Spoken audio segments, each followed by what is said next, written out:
If you've set some New Year goals, but you want to know how to reach them, then this is the episode for you. So stay tuned.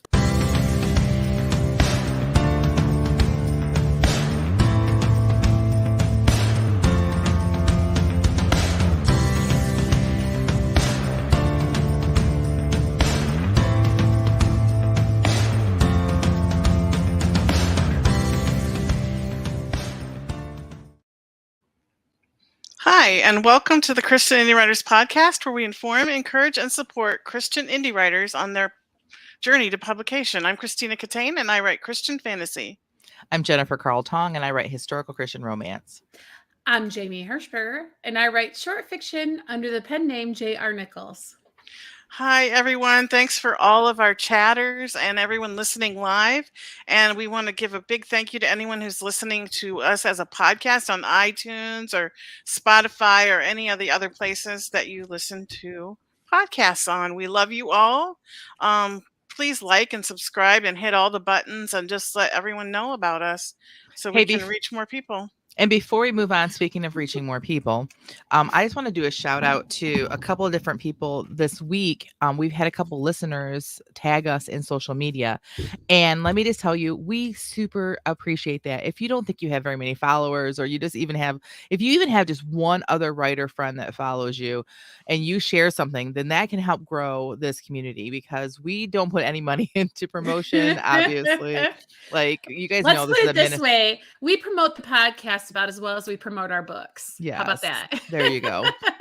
But you guys know that, like, we, this is a ministry for us, and we actually pay to like do this out of our own pocket. So anything you guys do to help, we really appreciate. So thanks. Shout out to everybody that has done that for us this week. So very good, Jen. Yeah, for sure. Okay. Seconded.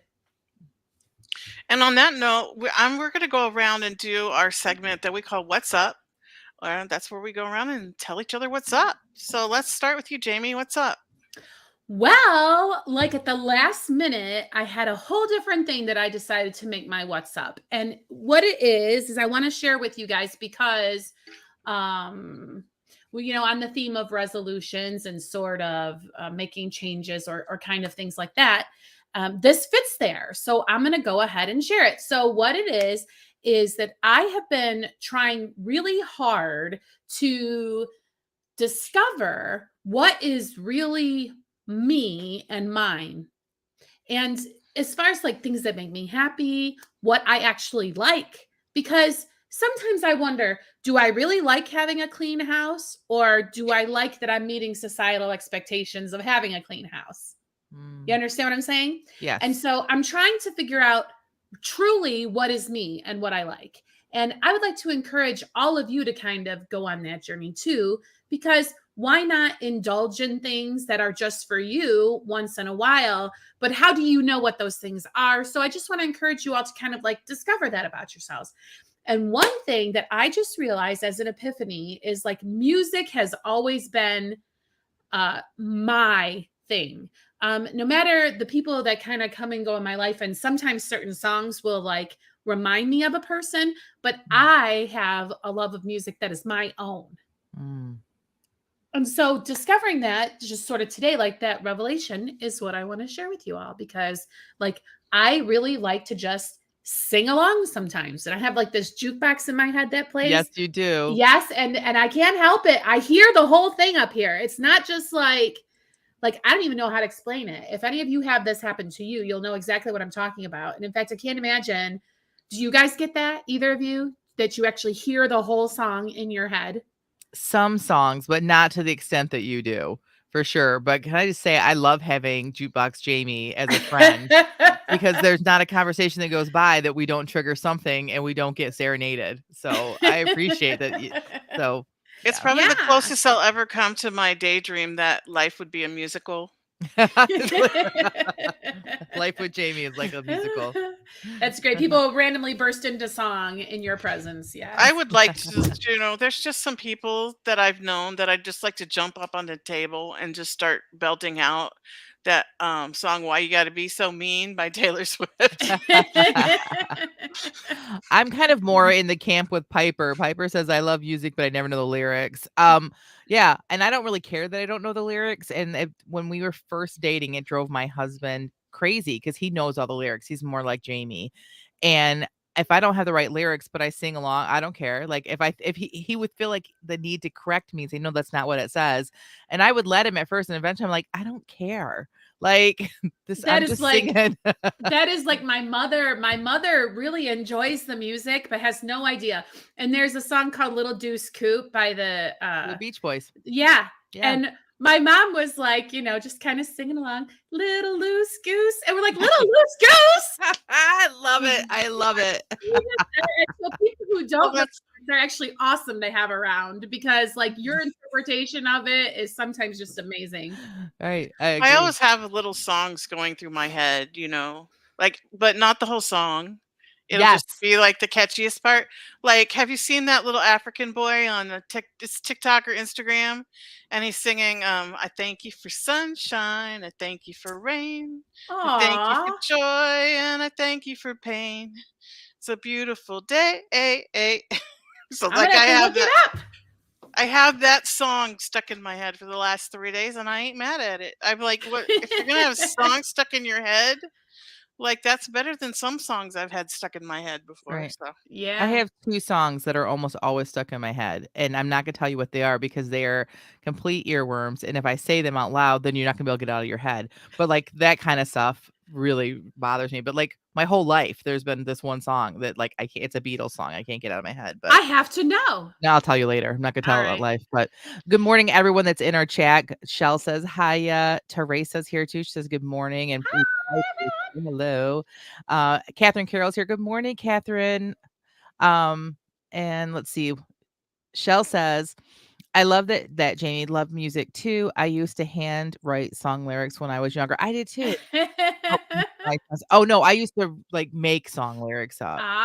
Really? On cassette, LL, yes, play, stop, rewind. What was that word?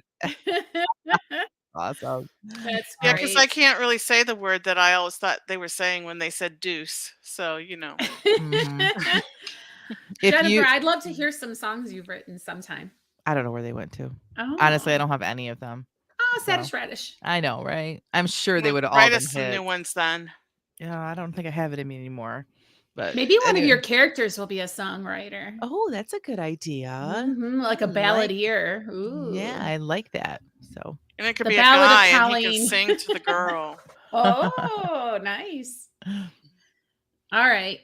Well, Okay. I'll tell you what's up with me. I have been working on my new office. I don't know if anyone's noticed, but the wall color is different than it Ooh, was yeah. last week. Last week it was yellow, and now it's like this soft green. And I have wallpaper that I didn't have before. Looks And I'm awesome. not going to turn my computer all the way around and show you everything, but I did put up a video on Instagram of it's not quite done in that video because I've still got stuff to put up on the walls, and I have a shelf. I ordered a shelf from Amazon and it came broken, so then I had to Hmm. tell them it was broken. So then the replacement's coming today, but I'm really happy with my office, and I really makes me so happy I don't want to leave it. That's awesome. So yeah, I'm really, really thrilled with how That's it That is turned out. great. Mhm.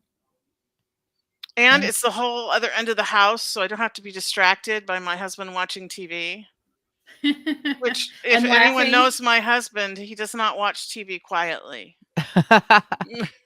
He yells at it. He laughs really loud. He recites the lines of shows he's seen before the person on the TV. Oh, Like, we do that too. That part, not the yelling at the TV. he's but- that little kid in school that could never sit still and was always like tapping his foot or tapping things on the desk. That's my husband. So I had to get down here where he can't distract me. Anyway, that's my what's up. What's up with you, Jen? Well, so I came across I was in my office doing some things, and I came across something that I had to share. Sorry, I have to turn this. I didn't turn my ringer off. I found this like legal pad, and I started reading it, and it was something I had started writing, and by the writing I can tell that this was about 20 years ago that I found, yes, before I was ever married or anything. And it's terrible. It is so bad, everybody. It is so bad. Like, if I didn't know that a person could use that many adverbs in just 2 pages. Like, I'm sorry, Lydia replied sheepishly. Who uses that? Like, it's just full of that kind of stuff. And so I just wondered, like, I should probably like take pictures of it and put it online just to encourage everybody that, like, you think if anyone tells you your writing is bad, just keep at it. Just keep at it, because you could be a best-selling author like me. So I don't think that there's anything wrong with giving a clue to the audiobook narrator that it should sound like this. I'm sorry. That's hilarious. That's hilarious. Yeah. So anyways, that was funny. The other thing I want to talk about too is, like, before we started, Jamie was counting on my shirt. I'm like, and I just couldn't figure out what I didn't like about it. I felt like the lines are weird. I just figured out now that we've gone live, and I wish I would have figured out it's a drop shoulder. Like, the shoulder, you know what I mean? This should be up like this. Oh to yeah, that look would make better. it super cute. Yeah. Right. But now Mhm. it's like this, and it makes me feel like I'm like Yeah, I because don't I know. told you I like the color. The It makes you color's feel fine. slopey It makes and me slouchy. I just don't know how to I look weird. Put So your shoulders back. Maybe I'll help it. Yeah. all right. All You right. know, Yes, I have, exactly podcast. like that. I had to go get my knee x-rayed Oh yeah. this week, and she made me roll on my right side and Mhm. put my left leg bent in front of my right leg. So I'm Is on this my right twisted? side, laying on my right side with my right leg kind of straight and my left leg bent over like this. And Mhm. I was like, I That's need how to I be sleep. 30 years younger and wearing a negligee. That's how I feel right now.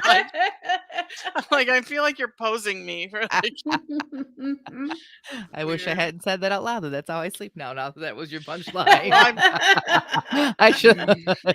No, that's hilarious. that's how hilarious. you want to sleep. Then Yeah. who am I to tell you what to do in your bedroom? All right, moving on. Okay. Oh, man. All right. So our topic for today is kind of an extension of last week's topic. Last week we talked about making New Year's resolutions. And this week we're going to talk about how we plan to keep those New Year's resolutions. So who wants to go first? I think Well, we I was have you- supposed to go first, but Yeah. I've been talking for a while. So, That's That's all right. fine. well, I decided I wasn't going to do goals the way that the world tells you to do goals. Mostly because of my personality. When I do that, everything inside me rebels and doesn't do it. I always joked and said the fastest way to get me to do something is to tell me not to do it, and the Mhm. fastest way to get me not to do something is tell me to do it. Like, that was like a running joke. And then I started learning about my strengths, and I realized it's really not funny. It really is just a part of who I am. And so instead of having these rules or goals that I have to follow, I decided to come up with some inspirational guidelines. And some people do affirmations in the morning, like "you are beautiful," "you are strong," whatever. Mhm. I decided to have some statements that are going to um, inspire me in my career. So, like, and I wrote them behind me. I don't know if anyone can see them, but they're not to do anything but my writing career. So, like, it's not like I'm doing this for my whole life. But like, the first thing I have on there is 1,000 words a day equals 4 books a year. And so, like, you know how in AA they tell you to take it one day at a time. Mhm. That's kind of like the idea. I'm going to look at that every day, and I'm going to say 1,000 words today will add to that 1,000 words a day for a year. And I love that because just in our 15-minute sprint, and I wrote slow, and I like took a few minutes to like really compose my thoughts. I got 271 words, and that's not a lot. So that's 15 minutes. So really, Right. that's only an hour of Yeah. concentrated writing. Yeah, I love Yeah, that. it's totally doable, and it doesn't feel I don't feel a ton of pressure. It feels more inspiring than pressure. Mm, Because I guess I don't really respond well to the pressure. And then the second thing I wrote on there is something that Becca Syme said, that iteration is the key to learner certainty. So I'm number one learner. And if I need to learn what my process is and how I work best, then I need to iterate, which is just do it. Just do it mhm, over and over and over until I figure that out. mhm, And they have those things that say a million words or 10 books. It's kind of like that. Like, I have to get to that point before I'm going to be certain that I know my process. And so when I put that together with 1,000 words a day, mhm, that kind of strengthens my motivation to write. um and then some of these things are like intellection interruption rage is real. Question the premise. So, like, do I need to set a goal? But do you? mhm. Apparently not. Um, no rhetorical questions. That's something that she said a lot that really resonates with me, because those questions. Well, what if I don't do it? Well, don't let yourself ask that question and not answer it. What if I don't do it? Like, Mhm. what's the answer to the question? And then it doesn't seem so doom and gloomy. Do you know what does that make sense? Yes. Um, just a second is a lie. That's a big one for me. I cannot go on social media in the morning before I write, or I Mm, will not write. It's just, I just have to face the facts. mhm. It's so tempting. Like, I want to pick up my phone and check my messages or whatever. I can't, because if I do, it's 2 hours later and I'm still on there, like, looking at Instagram reels or something. Mhm. And then something that I hear Becca saying all the time, and she says it in this way that is kind of authoritative, but not overbearingly. She says, "Open your manuscript, do it now, I'll wait." And she says that all the time on her lives that she does. Mhm. And so when I read that, I hear Becca saying that.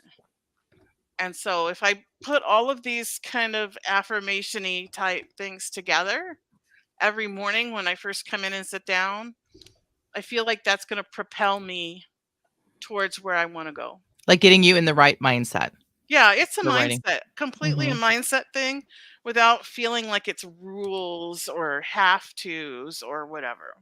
So the big takeaway I'm getting from this from you then is to have things that affirm your goals, write Yeah, them down and read them daily.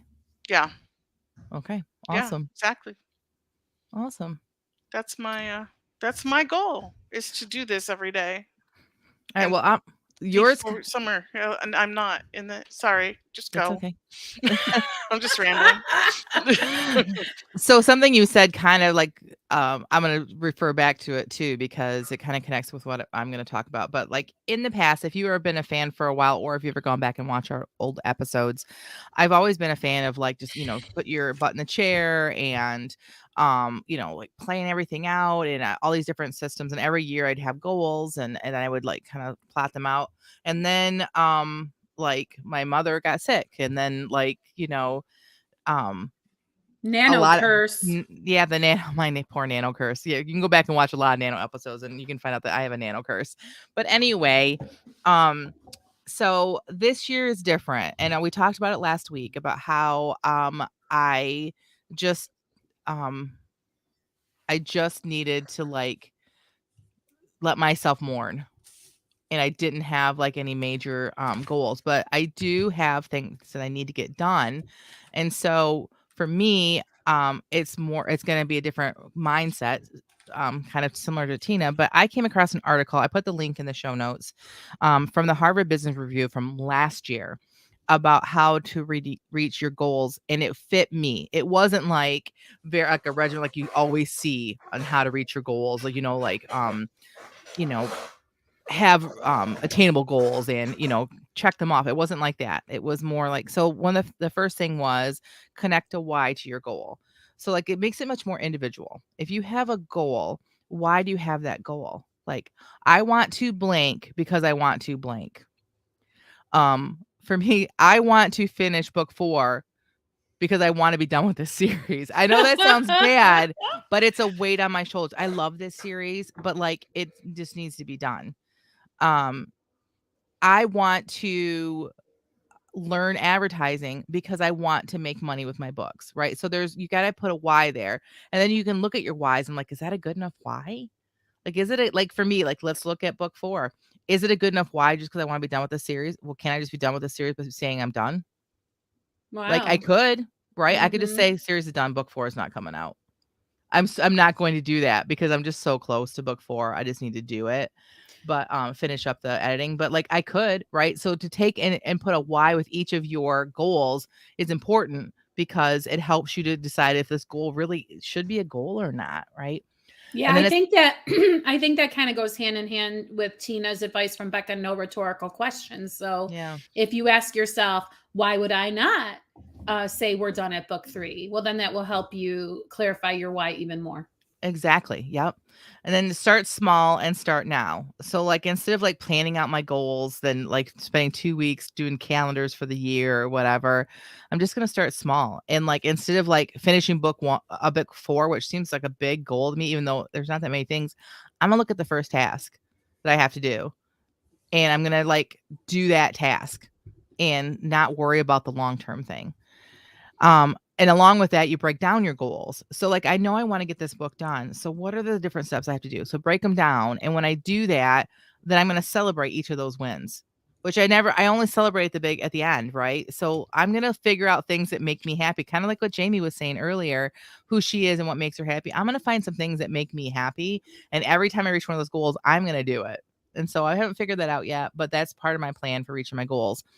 And then one of the big things was the remove obstacles before you begin. And this is what really caught me with this article because I never thought about like that. I mean, you know that there are obstacles for you in everything that you do, but thinking about what they are before you even start was kind of a revelation for me. And because Tina's working in her office and we're talking about the beginning of the year and stuff. And I realized that one of the biggest obstacles for me was my office because it had gotten trashed. It was so messy, mostly that what you couldn't see, but I always saw it. I never wanted to come in here. My office is really tiny. It's really kind of the size of a walk-in closet. And I have a lot of stuff in here. Like I literally can't move without my chair bumping into one desk or the other. But I'm happy to have an office. And so I spent all day yesterday cleaning my office. And it doesn't look much different to you guys because this stuff really but all of this over here and on my desk and kind of reorganized some stuff and came up with some new game plans and how I store things and I can already feel myself lighter and wanting to be in the room and it makes a huge difference because I was starting to take things from here out into my other places in my house to do work, which is silly because then that messes up the other parts of my house. And so that's for me, those are the 5 things that I'm going to do. I put the article in the show notes and I have much smaller goals and I have like, I'm going to celebrate all along the way. So that's what I'm doing to reach my goals this year. Jen, I would be curious to know where strategy is on your strengths. Is it anywhere in the top 10? It's number 6. Yeah, I'm very high strategy. It's not in my top 5, but listening to y'all talk about strategy and listening to different things about strategy, I'm like, how is it not in my top 5? And so I paid to have my top 32 just to see, and it's number 6. I'm like, yep, that makes a whole lot of Mine's number sense. 7, I think. Yeah. 7 or 8. It's very high for me because you definitely use your top 10, your top 5 like you live in, but you use your top 10. And so I have to have some sort of strategy for everything I do in my life. Like I can't just like clean like the bathroom. I have to have in my head, I instantly strategize the order I'm going to do things and all that before I even start. And so, yeah, that helps me. Christmas, you should see, I should have it down here. I do a planner, but I created it. And every year since my girls were little, because we used to have 6 kids living in the house at the same time. I do a chart for Christmas on what we're buying each kid, what they're buying each other. My parents and everyone who used to buy for my kids, I had all of that all charted out just to make sure everything was even. Now, most people don't have to do that, but for my own peace of mind to sleep and I have to do that. I still, to this day, I do it. So, yeah. Anywho, that's my plan. Jamie, I'm so excited to hear what your plan is. So it's interesting because I'm listening to the rest of the conversation that's happening, and what is really being revealed to me is how this show has really evolved into a very much individual study of one as far as the author journey. Mhm. Because much like we all get the same writing prompt every week, and we all come up with a wildly different story at the end of the podcast, all of us have taken such a different approach to this topic. And honestly, I wasn't really sure what my contribution would be, but I'm taking notes as you guys are talking here. And one of the things I wrote down is that the passage of time has always been to me an enemy. You only get so many days. And there is a pressure to spend all of that time perfectly because you reap what you sow. And the pressure of being somebody who is extremely accountable for her own situations. If I don't like where I'm at, it's because I've squandered all these years and all this time. And that is not a fun way to live. If you don't live that way, I'm happy for you. But if you can imagine believing that every hardship you endure and every struggle and misery in your life is a result of you squandering the moments you had to prevent your current situation, it's really a lot of pressure.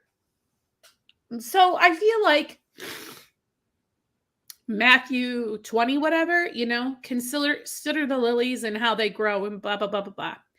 And it's just like, personally, I feel like if I'm not ever vigilant, I'm going to harvest weeds from my garden of life. And I feel like, why can't weeds be okay? Why can I not just be happy with the harvest of weeds? Okay. Why do I have to have goals, have ambitions, want stuff? Why can't it just be enough to breathe and eat and live and be? And so I feel like I want to stop warring with the idea of goal setting and achieving things and just be okay if that means I'm just forever mediocre. And like, what is even that word anyway? Right. What measure am I using to say that a life is mediocre? Like, and what measure, how do you measure a success at the end of the year? Well, you are the boss. Right. You are the don't boss measure of- it against me, and you don't measure it against Tina. Right. I don't measure my goal setting or my success against Tina, and she doesn't either the other way. Like, if you have to figure out what you want, just like you were saying earlier about figuring out who you are, what makes you happy. That's your goal. But that's the problem. If you don't do anything to prevent a harvest of weeds, if you don't set goals, if you don't take action, well, then you only get weeds. And it's like, I don't know why weeds aren't enough, but then fireweeds are some of the most beautiful flowers that I've ever seen in my life. Have you ever seen a field of fireweed? No. It's beautiful. And so, like, one person's weed is another person's beauty. Yeah, so I guess at the end of the day, I guess I want to just stop wanting anything so that I can just stop putting the pressure on you. But then I don't want to feel like I'm a loser. And I'm the only one who can decide that. Right. But I feel like I have these, like, again, what is my expectation of me, and Right. what is some kind of like external rule of like, well, if you're, I don't know, pick it. If you're this weight, if you're this income level, if you're this, then this is the quality of person you are. This is the measure of a person is these attributes, right? Mhm. And it's interesting because before my what's up was going to be judge not lest ye be judged. And I Mhm. feel like a lot of times that statement is that you will personally struggle the more. So let's say I've never been the person to go to the beach and be like, I can't believe she's wearing that. Right. But Mhm. then I have no qualms about being out in a bathing suit. Whereas I feel like a lot of people who are like, I don't want to be seen in my bathing suit are people who will look out and judge how other people look in their bathing suit. See what I mean? So, Mm. like, if you are someone who harshly judges when you see, well, I don't want that, and I don't want that, and I don't want that, well, then, but you do have that, and you are that. You see what I mean? And so it's like, it's just a struggle. It's just a struggle to get to where I'm okay with accepting the harvest of the amount of work that I really want to do. Because what I really want to do is lay in bed and do nothing. Mm-hmm. And what will that get me at the end of the year? Well, I think a deeper thing here, Jamie, and I'm praying that God will give me the right words for this, is that you talk about these external goals, what the world says, but what the world, quote unquote, says, like, you have to accept that. If you don't accept it, then it doesn't matter. Just like you were saying, somebody who's like, oh, I don't want to see in my swimsuit. That's a person that is accepting what they think the world is going to say about them in their swimsuit. I didn't reach a single goal last year. Not a single goal. And I would never call myself a loser. I would never look at it. I'm disappointed and I want things to be different. I want to get these things done, but I don't put the same pressure on myself that you put on yourself. And I think that maybe is what you struggle with so much with goal setting, because I think that it adds to this already unrealistic expectation that you put on yourself that you don't even realize you're doing, I think. Well, the thing is that if I set a goal, I work until I achieve it. You know what I mean? And Mhm. so it's like, I know that is how you get results. I know how to set and achieve goals, but like, I don't want to do it. Then don't. I don't want to do anything though. That's I fine. cannot do anything. I Yes, will you be can. homeless living under a bridge if I don't go to work. But that's not a goal. That's a I'm saying necessity. though, But that's a necessity. That's not a a goal. goal is to pay the rent. A goal is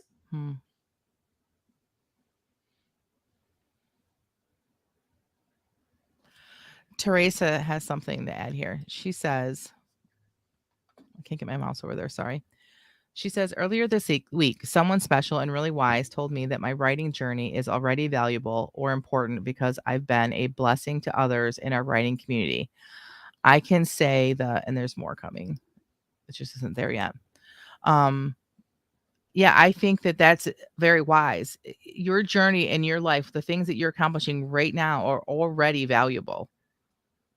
Yeah, well, and that is very good. And that is really the truth of it. Because honestly, I remember standing on the beach in Daytona and looking at the seagulls. And I swear it's so funny. I can remember the seagull like preening right in front of me. And I'm like, all you're doing is standing around being a seagull. You don't feel like any pressure to like achieve or do or be anything. You're just being a seagull. And it's like, we can just be people. And that can be enough. Agreed. Because Teresa's saying that you're a blessing in her life. Oh, I appreciate that. And Piper agrees with that. She said, true, same. So just being who you are is a blessing. And the added on stuff is what you're doing to yourself. Like, I think it's absolutely okay to have a goal and not achieve it. But that I have decided that myself. You have to make that decision yourself. And if you can't make that decision, then maybe you just don't make goals. And you got to stop. I believe you got to stop mixing the kind of goals we're talking about today and the goal to pay rent. That's a necessity. Those are things that have to be done. This is stuff that's beyond that. This is stuff that like goals are like that, things that you want to improve your life, improve your income, improve your, beyond the you have to have a job. You have to pay the rent. I have to feed my kids. I don't make that a goal. I have to make dinner. I have to buy dinner, or I have to something. I have to clean the toilet. Otherwise it's going to get super gross, right? But that's not a goal of mine. I don't have a goal of cleaning the toilet. And I think that if you can start to see, like, separate some of that stuff out and see goals as just like, that would be so great if I could do that, and take that pressure off yourself and just make it a fun thing to do. And I have other things to say, but I want to say it for next week's episode, the things that like I've been thinking about for what we're going to talk about next week. And so, Yeah, I was just thinking, why couldn't your goal for your writing be that between 10 and 12 every day, you only write what brings you joy? yeah. And if it doesn't bring you joy, don't do it. And we're going to be talking about that next week, about getting back to the basics of the joy of and the fun of being a writer. So, Yeah. All right. Shell agrees as well. She says same here.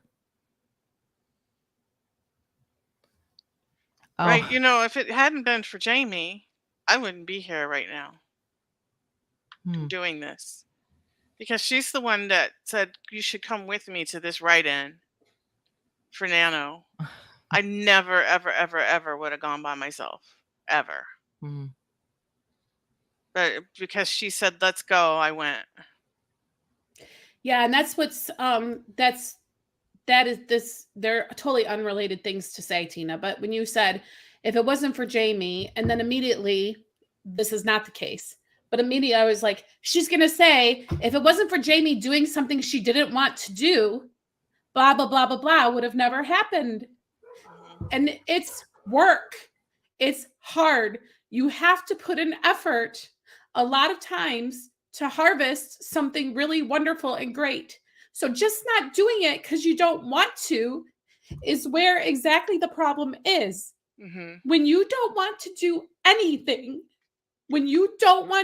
anything, how can you afford to say, just do what you want?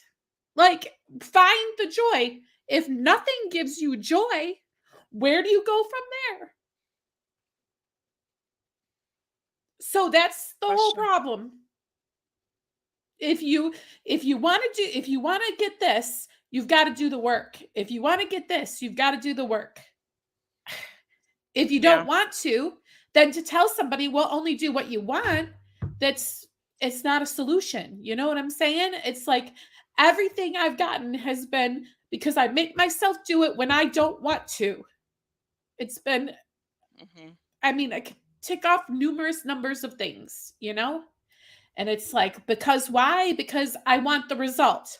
I want the result at the end of the day. I'm very good at being like, but the outcome is this. This is what I will harvest if I plant and water and till and cultivate. You know what I'm saying? And so it's like, I don't know what I want. I don't know what I want. Which is understandable. You've been through a lot, Jamie, and you're not giving yourself the grace and the ability to understand that you are dealing with depression as well. You have to. You've been through so much. And a lot of this is just your battle with coming out of such a serious and heart-wrenching experience that you've had over the past couple of years. Yeah. And so I think that that's the maybe possibly even the bigger issue, is that you've been like, you are struggling with all that in the background too. And yeah. So it'll just be some time probably before I know what those things are. Yeah. And you need to give yourself grace for that time. So Piper says, I want to say this in the most loving way possible. Not wanting to do anything and not finding joy in anything are symptoms of clinical depression that goals are not going to fix.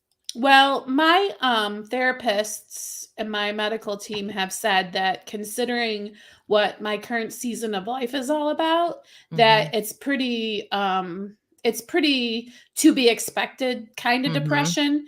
Right. And if my life gets to anything like as things normalize and stabilize, Right. if I'm still feeling these kinds of symptoms, that we should look at whether or not it's a clinical deal. Right. But because my current situation is the way that it is, Mhm. I'm pretty much where they would expect me to be that way. But it's Yep. totally not offensive for you to say that. I Yep. appreciate it.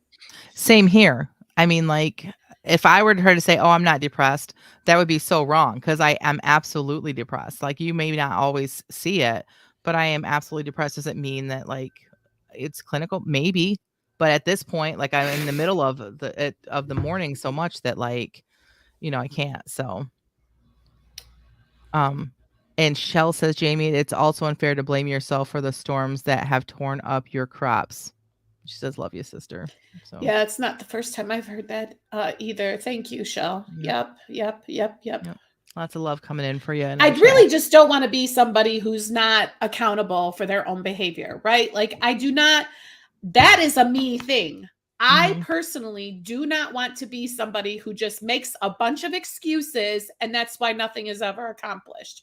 And it's like, the things that are not in my control, like Shell said, the storms that come and tear up my crops, that's not on me. And I Mhm. want to own that. And that is something that is a mistake. And yes, that is a lesson I'm trying to learn for sure. Yep. Agreed. Okay. All right. Are we done with the topic, or do we need to keep talking about this? I think we're done. I think that's it. Okay. Well, just because I know how good this makes Jamie feel, I'm going to have Jamie go first today and tell us the prompt and read us what she wrote. All righty. Well, today we had a sentence and A terrible sentence. it was grammatically weird. What, does someone else have the actual one? Because I I do. The actual one was, he didn't heed the warning and it had turned out surprisingly well. Yes. And so Which I didn't read. I just copied and pasted it. Tina just copied and pasted it, and then I copied and pasted it from her. And we came into this, put out the social media out there, and Jamie's like, "This is grammatically incorrect." We're like, "What?" Sorry, guys. Well, I mean, in our defense, we try not to read it too closely Yes. because it's supposed to be like a spur of the moment thing. You're not supposed to think about the prompt before it's time to write.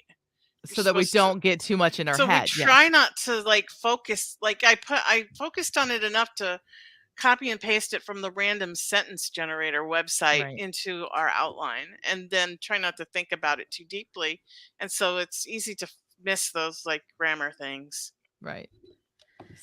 all right. So If you take out had out of the sentence, then it should be fine. then That's it what we- works. Yeah. Yes. And I am so proud of myself that I actually did use it today. Hooray for me. Aw. All right. So here we go. Yeah, not an exciting piece. Melinda placed her fork to the side of her plate, unsure whether that was the appropriate placement, then chided herself for being concerned about such a thing at a venue such as this. It was a plastic fork, and the tablecloths were table papers. Streamers sagged from dusty wooden beams. Children, presumably hopped up on dessert and fruit punch, raced around the perimeter of the room. The adults, while seemingly physically immune to the physical effects of oversugaration, were just as verbally rowdy. The ever-present hum of conversation had grown exponentially louder as the evening wore on, punctuated by intermittent bursts of raucous laughter. Did you like the cheesecake?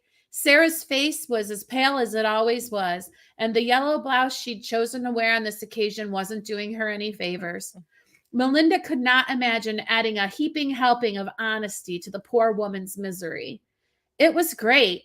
In truth, she hadn't taken any. She had been so glad to see that several in line ahead of her had done so, relieving her of the responsibility of giving the cheesecake an appearance of popularity. Apparently, there were several newcomers in attendance, unaware of poor Sarah's history with failed desserts. Good golly, what did you do to that cheesecake? A man's voice boomed. I haven't had anything that delicious in weeks, and that's saying something, what with it being the holiday season and all. Sarah's shoulders went back and her chin went up as she smiled in obvious pride at Jimmy Moore, giver of the compliment. I doubled the cinnamon in the crust, added an extra couple egg yolks, and more vanilla than called for. If I wasn't a married man, he said, winking and waving a finger at Sarah, who was half his age. Oh, how you go on, Sarah said, giggling and waving away his teasing. What did you bring? Melinda asked him. Oh, I brought that there pecan pie. He gestured toward the bit of crust remaining on Melinda's plate. He'd like to have killed me over that pie, Jimmy's wife June, who had a knack for appearing from out of nowhere, supplied. Sent me running all over for something called rum extract and almost burnt the house down making it. Good heavens, murmured Melinda. It wasn't all that bad, Jimmy said. Bad enough to set off our smoke detectors. There was bacon grease burning off on the bottom of the oven. It was before my pie even went in. Well, it came out delicious, Melinda said, happy that for once she could be honest without fear of harm. She tried to tell me it was risky to make something as hard as a pecan pie first time out.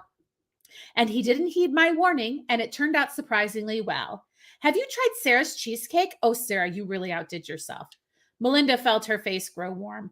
I was just about to see about a second slice, in fact. Then time ran out. That's awesome. I felt like I was at every after church potluck I've ever been to. I was trying to, yes. And so it was supposed to be a church potluck It was one of them things. Yep. Yep. The streamers threw me. I'm like, all right, so it's a kid's birthday, but then like it was like, no, it's the holiday season, and I was like, but anyway, like the whole thing had like that whole feel, and like the idea of the old guy like saying to if I wasn't married, like so great. Like I appreciate it. It was a fun little thing to write. Didn't really have much of a plot, but it was fine. Yeah. Exercising the writing muscle. You have this way of drawing us into your scenes where you feel like you're there. Mm-hmm. And even though it was just like something everybody's gone to and experienced, there's almost like a nostalgia to it.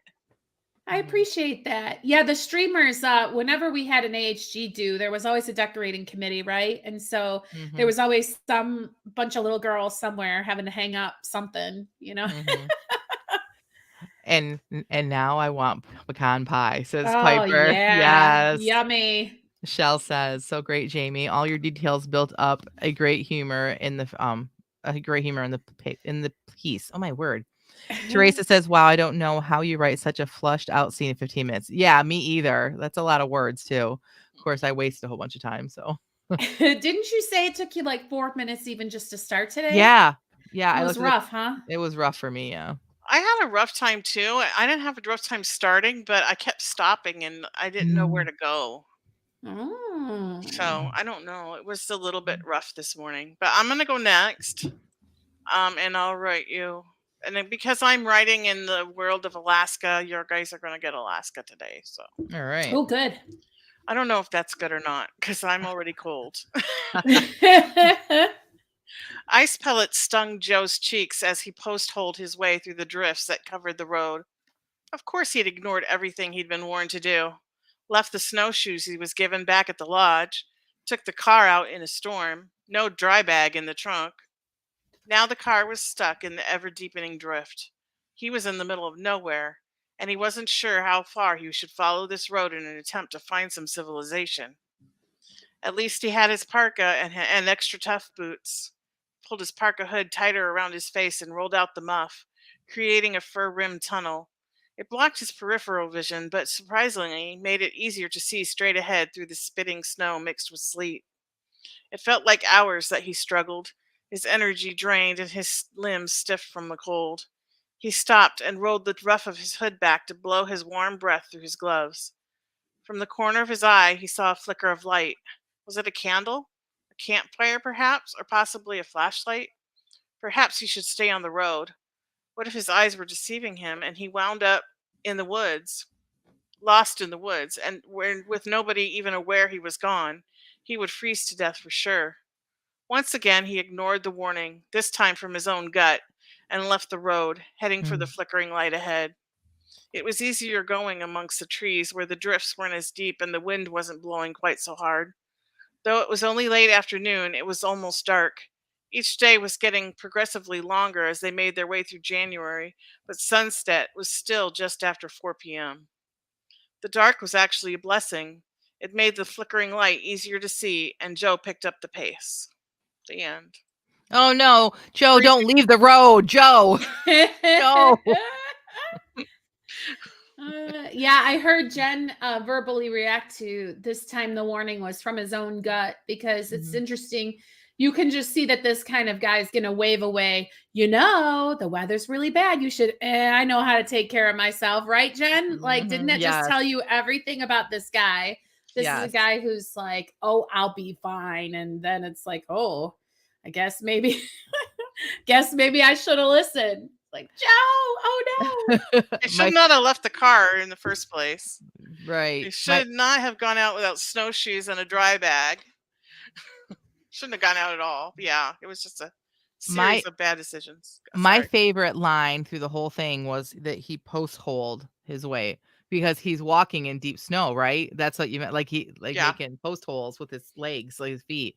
Like, yeah, that was really, really great. So I love that part. And my feet are so cold now. Yeah. And only people from Alaska would probably understand that Extra Tough is a brand. Oh. And they're considered like the sexiest boots in Alaska. Oh, nice. Now I gotta look them up. Those brown knee-high boots. Are they spelled a certain way, or they're just XTRATUFF? XTRATUFF. Got it. I gotta look these up. Yeah, Piper also needs another blanket because of your great cold writing. Yeah. Man. Sorry about that, guys. I'm gonna have to go outside and be in the. Hopefully, the sun will come back out. Why is it so gray out there? Yeah, these boots are pretty ugly. I mean, they're great, but well, yeah, well written, Tina. I felt like I was there, and I do feel cold now, colder. So sorry about that. It was kind of nice to hear, though, honestly, because we haven't had. It's cold here in Michigan, but we haven't had a lot of snow. We had a lot of snow right before the holidays, and then it went away, and we haven't had anything. So it's been cold without the snow. Which it can be like that up there. Yeah. It's kind of almost like if you're going to have the cold, you want it also to be pretty and blankety and nice. I think it's not as cold when you have the snow. Agreed. It always warms up a little bit when it starts to snow heavy. And where I grew up was in a valley. And the mountains would be covered with snow, and you'd always have cloud cover in the winter and then snow on the ground. So it was not nearly as cold as it is here. And it wasn't as dark because the snow lightened everything up. Well, and then you think it's the worst part to me is when, like, it's been a long time since it snowed, and then up in Michigan, like around the base of all the lamps in the Meijer parking lot is just this black heap of disgusting gray ice. Yeah, it's terrible looking. But it warmed up so much in early January that all that melted. So we have no snow in any wow. There's green grass across the street. Yes. Wow. In the neighbor's yard. Yeah, it's crazy. Shell says, great details, Tina. You are also good, even though you struggled with the writing. It had good flow as you read. Good. Thanks. And then Teresa says, love the direction you took that prompt, Tina. Yeah, thanks, me too. You guys are so encouraging. I know. We love they're our so chatters. Great. We were all saying like, I'm not happy with what I wrote. And Tina's like, well, that's good because people need to know that not everything that you do during a writing sprint is going to be some kind of a finished story or anything that you would even want to share. And that's what we want to do is encourage people to just. It's the practice. Yeah. And man, I'm so encouraging today. All right. Well, let's hear it. All right. All right, so we're back in Widows of the West, just because I didn't know what to do with this prompt. So, who's that coming yonder? Colleen stopped shucking the corn and lifted her gaze in the direction Chappie motioned toward. Is that? It is. It's that despicable Mr. McNeil. I told him to stay away from my property, Colleen seethed. Chappie took another bite of jerky and nodded slowly. Seems he didn't listen. Seems a stubborn sort, she said, returning to her task. Yep, Chappie continued. I don't think he takes kindly to warnings from anyone. He didn't listen when I warned him not to buy Avery's land when he went belly up. If he'd have waited, he could have gotten it for half price once the bank foreclosed. Colleen gasped. Chappie, you honestly suggested he profit on the misfortune of another rancher rather than help that poor family out of their debt? Chappie just shrugged. It's just business. Besides, he didn't heed the warning, and apparently it turned out okay for him. It turned out more than okay, Colleen knew. The success of the McNeil man's ranch was common knowledge, even to someone who kept to herself like Colleen did. He had taken a bit of land no bigger than her small ranch and gathered bits and pieces of failing ranches around him until he had one of the largest pieces of property around. Well, he's going to heed my warning, she said, throwing the last piece of corn into her basket. What you about to do, missy? Never you mind. I'm just going to prepare my greeting for my new neighbor, or for my neighbor. There's no new there. 3, 2, 1. That's it. Oh, she's no, gonna go it's get like her a- rifle? Is that what Yeah.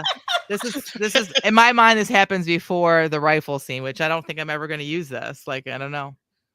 Maybe. I love it though. I really do like it because it really shows the relationship between her and Chappie. Yeah. And it's kind of funny because you can kind of picture him just like a cow chewing its cud, just kind of like Right. whatever, like whatever. And she's all worked up. That's how I And, always see this guy. He's always just yeah. like, yep, used- everything. Yeah. I used to work with a girl named Trisha, and her favorite thing to say is, "He'll never die of a heart attack." About people who are just like no emotion. You know what I mean? That's awesome. I love Yeah. that. And Makes I you love that that way. you had her shucking corn, because so there's like this action going on. And I don't know why, but my husband likes to watch Special Victims Unit, Oh yeah. and the guy with the autism, he likes that guy. Hmm. So I just noticed, like, people that are being questioned by the cops in these shows always get up and start like putting things away, putting their groceries away, folding their. I'm like, if the police were questioning me, I would not be like trying to act all nonchalant and putting my groceries away. But like having her shuck corn would like fit perfectly. Oh, thanks. Awesome. I My think dad it's will be kind You of- mad. were worried about where I was going with that, weren't you? My dad and I argue because he says husking corn. I'm like, no, husk is what's on the corn. And I said, you shuck the husk. And he's like, no. And so we researched it, and I found, because I spent so much time with my grandmother, who's from Missouri, like the shucking, that is a term that they use in the South. But up north here in Michigan, when you husk, that's what people say, is they husk the corn. And so, but there are a lot of transplants from the South, so it's still up for debate. Yeah, Well, I can't remember what my family in Minnesota called it. It makes a lot of sense that there's a team called the Cornhuskers now, because I was just kind of like, how does that even work? Like, you are the husk of the corn, which does not sound threatening in any way. But anyway, so It really doesn't sound threatening the other way either. Like, I'll show you you. better look out. I think that means they're going to peel their husks off or something. Oh man. Piper says, LOL, what you about to do, Missy? Fun. Agree. Yeah, Chappie's great. Michelle says, great character work, Jen. And Teresa says, I really like this world. Can't wait till you really start working on it. I know it's going to be a great book. Too. And yeah, I think it's funny too how like Chappie is like the farmhand, right? And what is fun about this is like she's the one working and he's just standing there eating jerky. It's like you can tell a lot about their relationship just because of that too. So it's kind of like she knows she doesn't have to get after him to always be working because he's going to handle things. But he's also the one super working. old, right? He's also super old. So that's the other thing too. Like her like only ranch hand is like really old. So and kind of lazy, sounds like. Yeah. Well, his bones probably hurt. Yeah, probably. Just like not speaking from experience or anything. Yeah. Just curious, like what would really old be back then? Like 60? Yeah, not you know what I mean? right. Not very old. Right. Yeah. Agreed. But you know, one thing I've noticed is that older people, the more active they are, the less they are old. You know what I'm saying? Right. Like they might be chronologically old. Right. But if they keep active, they're young, their bodies stay more active and they're younger. And Is Chappie scrappy? Maybe. You know what else? What I've also noticed is that the closer I get to old, the younger old is. Just saying. Oh, I thought you were going to say the older old is. Though I had off topic, but I have to share that this should have been my what's up today.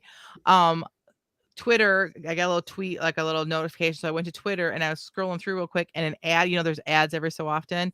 And I don't know what point I entered this demographic, would be my personal demographic, to have warranted this ad.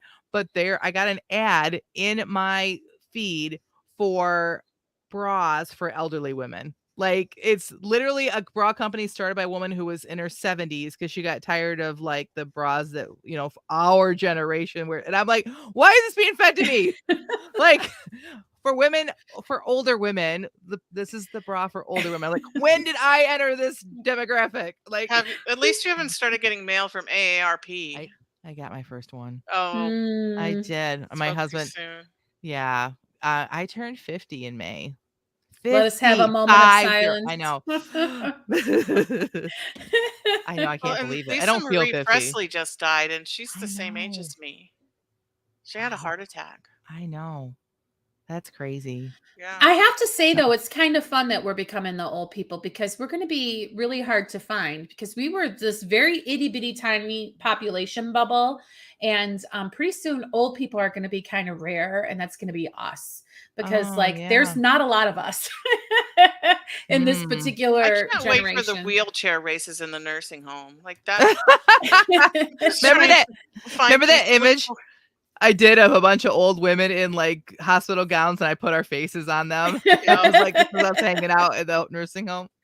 That was years ago. So anyway, we gotta wrap this up. Yeah. Yeah, let's do our what's next. Why don't you go first this time, Jen? So my what's next is I gotta finish cleaning my office, and then I am going to actually sit down and write some whys, like what my goal is. I want this because of this, and like really assess my goals. So that's what I'm doing. That's my what's next. Awesome. What about you, Yeah, Tina? I'm finishing up. My office is just about done, and so on Monday, I'm gonna start the implementing of this plan that I have of coming in here from 8 to 12 every day, looking at my affirmations, for lack of a better word, Hmm. and doing something to move forward. All right. What about you, Jamie? I am really excited about my book again because I've been taking the time to go through it. I, like you say, open the manuscript from 10 to 12 on days that I don't work my job. And so, yeah, I'm just going to keep on doing that Monday through Thursday. I don't have any lunch shifts scheduled this week, so should be able to be pretty consistent with that. Mhm. Awesome. Okay. I don't see any what's next in our chat. So next week we are going to do a topic. Oh my gosh, it just went out of my brain. Back to basics. How Back to to find the basics. joy of writing again. And it was suggested to us by one of our listeners, and we really want to thank her. I wish I would have wrote the name down because now I can't think of it. But Oh, maybe one of us can look it up. But we really appreciated her saying, like, this is a topic I'd like you guys to talk about, and giving us an idea, because sometimes the decision fatigue is real. Jessica. Jessica. Yep. And we sit down and we're like, what are we going to talk about now? And having to come up with a topic every week. So if you guys have anything you'd like us to talk about, please send us a message and we will do our best to see if we know something about it. Yeah, because we're 200 episodes in. We've done pretty good coming up with them on our own. Right. And then we're Right. like, didn't we already do that one? Oh, yeah. Well, how about this? Didn't we already do that one? Oh, yeah. Right. And then, or try to find a new spin on an old one because we've grown since then. Yeah. Mm-hmm. It can be a struggle. So we really, really appreciate getting ideas from you guys. Okay, and so with that said, this is the conclusion of the Christianity Writers Podcast for this week. Until next week, may your pen be prolific, your deadlines be met, and may all of your words honor Christ. Bye now. Bye.